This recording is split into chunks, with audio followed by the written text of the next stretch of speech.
Hey family, I wanted to speak with you. I've been feeling a bit like I need to share my story, and I've been wondering how am I gonna do that? For some reason, I know I've been fearful a lot since the passing of Apostle John Enumah, who was my husband, and I've been finding it hard to express myself. But then lately, I've been getting a lot of what if, it's not in a negative way, mind you, it's more in a positive light. What if I can achieve this? What if I can do this? What if this is, I've just been feeling a lot of what if. And I feel like the more I'm feeling it, the more I'm excited about what is ahead. So today's one I want to share with you, and please feel free to discuss with me. Today's one is, what if fear is inherited and not spiritual? Even though I know the Bible tells me it is spiritual. But what if?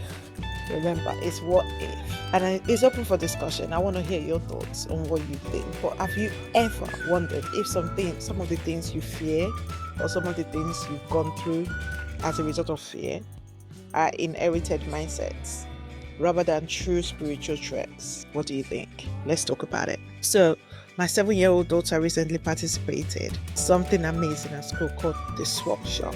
Kids bring in their old clothes, and basically all the kids bring in their old clothes, then they get a ticket for their clothes, and then they swap.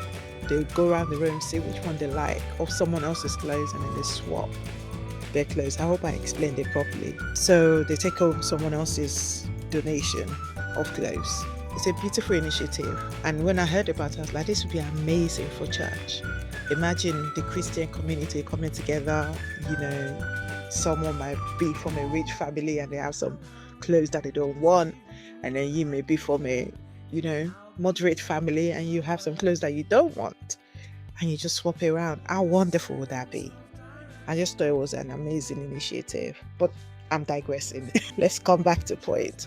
So she came home excited, showing me something she picked up from one of this, swap shop that she went to. She was actually volunteering as one of the helpers. So she didn't actually donate anything, but their teachers were kind enough to give her what she wanted, or gift her one of the clothes that she saw and wanted. Then when she came in and showed me what she picked up, my intuition or my instinct was like, oh, I thought your dad says, or your dad believed that you shouldn't be wearing clothes that someone else has worn.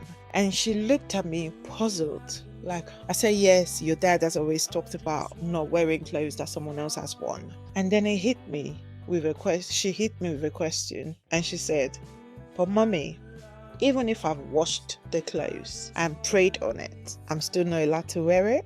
And in that moment, I had to ask myself, where did this belief come from? Was it prophetic insight, or was it just some cultural upbringing? Now, the Bible does say in the book of 2 Corinthians chapter 2 verse 11, mind you, lest Satan should take advantage of us, for we are not ignorant of his devices. It's wisdom to be aware. But does that mean we should live in fear? Is fear truly from God? Of course not. Because we also know the Bible tells us that God has not given us a spirit of fear, but of power, of love, and of a sound mind. So with that in my mind, I didn't know how to respond to her. I didn't know what to say to her. Because the simple question was, but what if I watched it and I prayed on it? Is that not enough? But then think about African culture. Coming from such background, we talk about the wickedness of our father's house, the wickedness of our mother's house. And yes, ancestral battles are real. But do we unknowingly pass that down to our children as a spirit of fear? Just a question. Do we automatically attribute failure to generational curses instead of personal accountability? Or my child cannot do something, or must be from your father's house. You can't wear that because the wickedness from your father's house, they've done something to it. I don't know. I've just been pondering a lot on a lot of things that we fear. And I'm not saying that, the thought of not wearing someone else's clothes has anything to do with generational curses, or maybe it does, or maybe it doesn't. But my concern for my child is, now, will she be afraid if someone is to gift her, maybe they wore it once and it doesn't fit them and they say, oh, you can have it. Will she now be afraid to move forward or move ahead Will she lose out on opportunities because of, superstitions or beliefs that we've passed on indirectly to her, that this person could harm you?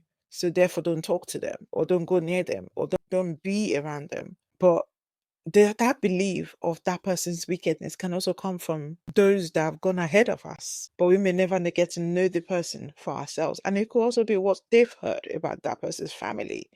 I don't know if I'm explaining this very well, but I feel like we miss out on opportunities, and we miss out on what God has in stock for us based on someone else's fear of what could or could not be. And as a result of that, we miss out on greatness. So I just really pondered on that situation and think, okay, the way this swap shop is done, it's not like the person had previous knowledge that my daughter will get that particular outfit that she picked up on. So would there be any opportunity of premeditated action that now has now led to there being a reason why my daughter could not wear that outfit? Or is it being that prophetically maybe a glory does not accept someone else's and dams? Or could it be that it is the situation of that fear is inherited and not spiritual? So those are the things that I've been thinking about lately, and I just wanted to bring it up here for us to discuss and you to tell me if you feel or if you've ever thought about it in that way.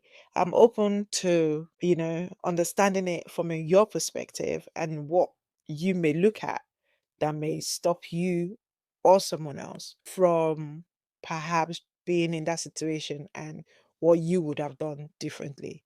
So let's talk about it. How do we separate wisdom from fear? Traditions from fear. What traditions do we need to unlearn? Drop your thoughts in the comments and let's break this mindset together. Just thought to, bring it up here and discuss it. There will be a lot of what ifs that will be coming up on this platform. So please feel free to tell me what if something that you are thinking of and you want to overcome. Yeah? Looking forward to hearing from you. Thank you for listening. Bye.